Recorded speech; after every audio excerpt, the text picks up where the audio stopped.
Phil, welcome and thanks for joining us today. Really appreciate it. Dave. Thank you.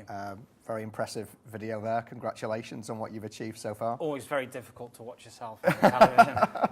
I'm sure not. I'm sure not. I think you're being very modest. So look, it'd be great to hear more about the bunker, a little bit more about what you do, your target markets, which clients you serve, and I suppose especially almost a very unique aspect there in terms of what needs that you meet of your clients, I suppose. Yeah, certainly. I mean, our customers are not typical customers. They're not generalists. They're specialists in the fields in which they operate. Typically financial services, healthcare, professional services, really businesses historically that have absolutely valued the data that they have. Yeah.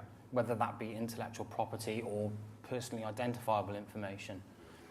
And I think we've seen a bit of a transformation, certainly driven by things such as GDPR, and deregulations, as we spoke about on the short film, whereby they're having to do something different. They're having to prove to a regulator, to their customers, that they are protecting that data.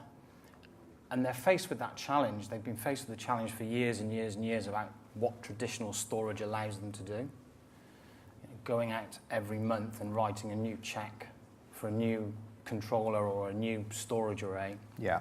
It's not an answer for these guys. They needed something different, and I think that's why we went on the mission to find something different. Okay. And in terms of that something different, why did you specifically feel the need for a deep archive solution? Yeah, commercially, for a lot of our clients, they're in a very difficult position because they're regulated businesses and they are told that they have to keep data for a certain amount of time. It's all very well to prophesize about the importance of business intelligence and data lakes and data analytics. These guys never had any decision around that stuff. Yeah. They've always had to keep the data because somebody's told them they have to. And we needed to find a cost-effective way for that to work. Okay. And what types of data are stored in the bunker? So the types of data can be anything from the typical backup and archive data. It can be the customer's golden source, what their business is based on, their intellectual property. We have customers that have developed data sets over years and years and years, perhaps in financial modeling or in healthcare. And that data is their business. There's no two ways about it. Yeah. To be able to protect, secure, and cost-effectively manage that data for them has always been something that's a challenge for them, and something that we believe we've now got the answer to. Yeah. Well, I think cost-effectiveness as well as the level of security you provide as well is pretty amazing. So, how did you initially come across cloud object storage?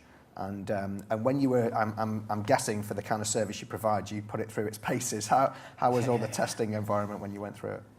So it was actually an introduction from at the time investors.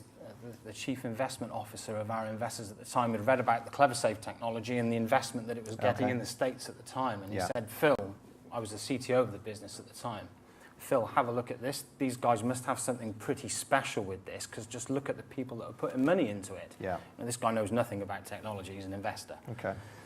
So I went and met with the guys when they were over from the States, understood a little bit more about how the platform was constructed. And suddenly there's one of those sort of eureka moments. We have 2 former nuclear bunkers. The ideal deployment with this system is across 3 sites. But actually, the way that it works is that 3rd site could be anywhere, because you can lose that site and you can still read and write data to the platform. It's mathematically impossible to retrieve any data from that 1/3 of the system that you've got. So suddenly it was ticking those boxes. And because of the way that it disperses and slices the data around the network, rather than relying on traditional RAID and replication technologies, that gave us that real commercial advantage then for those longer-term storage problems that our customers have. Okay. So if you had to, really closely encapsulate the value that IBM software-defined storage helps you deliver, the value that you deliver to your clients, how would that be? Information security is quite a simple principle that sometimes gets overlooked. It's about confidentiality, integrity, and availability. And really, our customers come to us and they've self-selected. We don't spend a huge amount on marketing. We're not particularly a household name, as it were. But within the vertical markets that we operate, our customers trust us. So when we come up with a solution for archiving their most important assets, their data, we have to be able to guarantee to them that we can deliver the confidentiality of that, the integrity of that data, and most importantly, the availability of that data. And this solution allows us to do just that. Yeah. So I think we, in summary, I mean, we both know that there are many businesses out there who will often think that public cloud services are not for them and seen as high risk and non-secure. So how would the bunker and specifically cloud object storage really help change their mind? Yeah, I mean, I think the biggest concern about public cloud has always been and always will be security. But also we have to think about things like data residency and data sovereignty. Sure. And with the bunker and our cloud object storage system, we can give you that data sovereignty. We can guarantee that data residency. And we can guarantee that confidentiality, integrity, and availability of your data. So we're sort of ticking the big security boxes and the big risk boxes that customers might have when they think about public cloud storage. Yeah. So hopefully we've got the answer right. Okay.